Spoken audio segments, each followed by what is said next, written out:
Himalayan യൂണിവേഴ്സിറ്റിയുടെ 8ാമത് convocation അധ്വാനത്തിന്റെയും അച്ചടക്കത്തിന്റെയും വിജയാഘോഷമെന്ന് Arunachal Pradesh governor Pune മലയാളിയായ professor doctor Prakash ദിവാകരനാണ് സർവകലാശാലയുടെ വൈസ് ചാൻസലർ.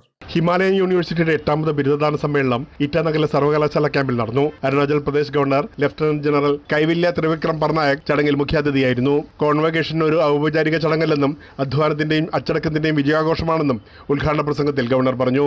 2013 ഇറ്റാനഗറിൽ ആരംഭിച്ച ഹിമാലയൻ യൂണിവേഴ്സിറ്റി ഇന്ന് ഗവേഷണത്തിന്റെയും നവോത്ഥാനത്തിന്റെയും കേന്ദ്രമായി വളർന്നതായും ഗവർണർ വ്യക്തമാക്കി. അക്കാഡമിക് മികവ്, ഗവേഷണ പ്രവർത്തനങ്ങൾ, വിദ്യാർത്ഥികളുടെ സമഗ്ര വികസനം എന്നിവയിൽ സർവകലാശാല കൈവരിച്ച മുന്നേറ്റങ്ങൾ ഡോക്ടർ പ്രകാശ് ദിവാകരൻ വിശദീകരിച്ചു. 621 വരുന്ന UG, PG അതുപോലെ തന്നെ PhD കുട്ടികളാണ് ബിരുദധാരികളായത്. നാഷണൽ എഡ്യൂക്കേഷൻ പോളിസി 2020 അനുസൃതമായിട്ടുള്ള കരിക്കുലമാണ് ഹിമാലയൻ യൂണിവേഴ്സിറ്റി ഫോളോ ചെയ്യുന്നത്.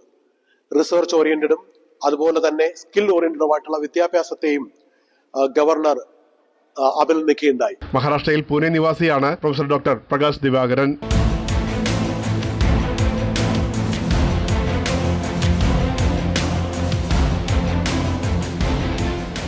മഹാരാഷ്ട്രയിലെ ഏറ്റവും പുതിയ വാർത്തകളും വിശേഷങ്ങളുമായി അംശി മുംബൈ. എല്ലാ ശനിയാഴ്ച വൈകിട്ട് 4:30 കൈരളി ന്യൂസിൽ.